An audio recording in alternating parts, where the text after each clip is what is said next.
I spoke years ago at a conference, an economic conference, about the world economic system. And this guy came up to me afterwards, and he was someone who got his money, playing the Las Vegas casino, known as the Wall Street and the commodity markets and all that stuff.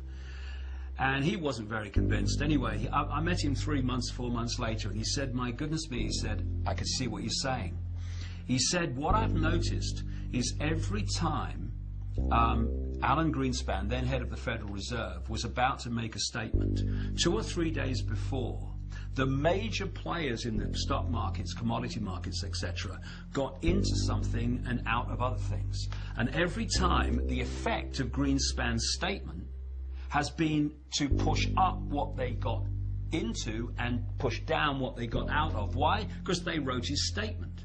The whole economic system is about whether people have confidence in it, and the confidence comes from the people who run it. And so what we're going to see, and we've started to see this with Greenspan, is we're going to see more and more negative statements about the economy, and we're going to see a breaking of confidence in it, and therefore we're going to see its demise, its collapse. Now this won't collapse catastrophically for the elite, because people say to me, well, why would these elite people, why would they crash the stock market when they had lots of money in it? Well, if you know a stock market is going to crash, or a commodity is going to crash because you're the one who's going to crash it, then what do?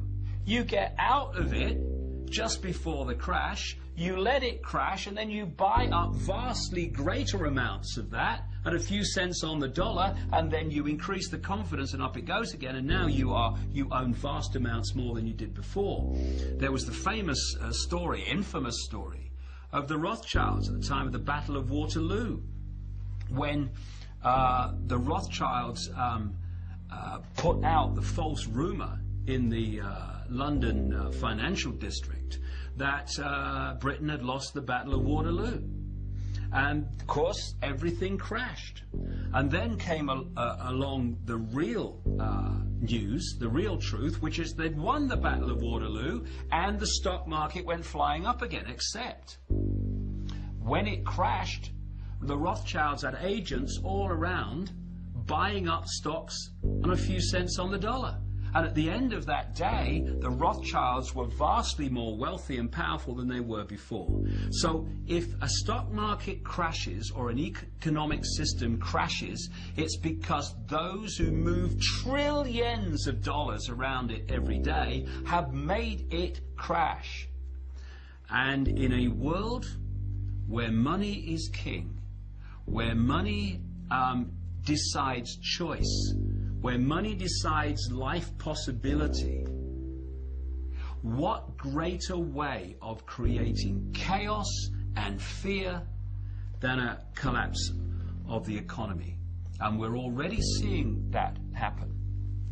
It works like this. This is how the economic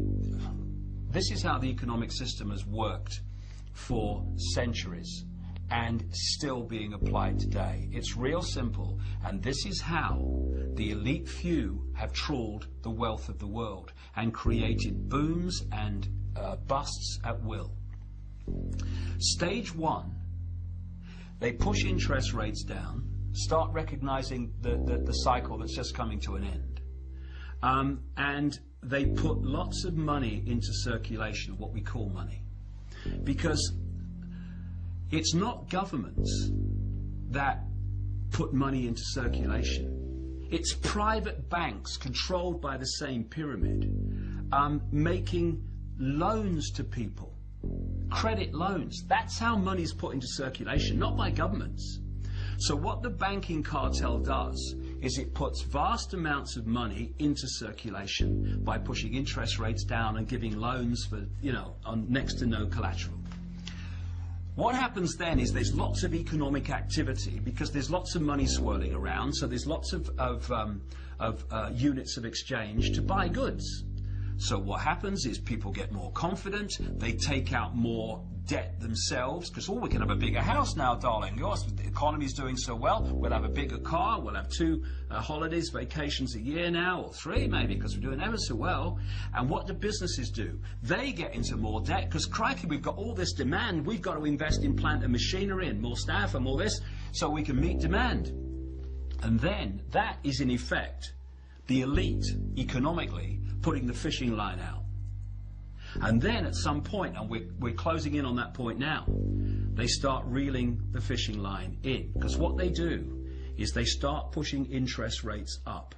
Now what happens is lots of money that was circulating here, buying things and creating economic activity, is now going out of the economy to pay increased interest rates on the debts that people have.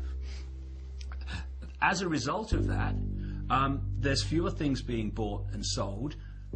Companies don't need as many people working for them. They're now stuck with all this debt and all this plant and machinery that they had that they don't need anymore. People can no longer pay their mortgages, so now there's a problem with the mortgage companies, and they have a problem because they've got to lose their home. And as more and more people do that, the value of homes goes down until eventually you hit a point where they're worth less than you actually paid for them. And what we're seeing then is a bust being manipulated. And it's happening for one reason and one reason only. The amount of units of exchange in circulation is being removed from the economy. What we're seeing now are the signs that they're now manipulating a bust in this very way to create as much chaos and panic and fear as possible, because panic, fear and chaos are a manipulator's dream.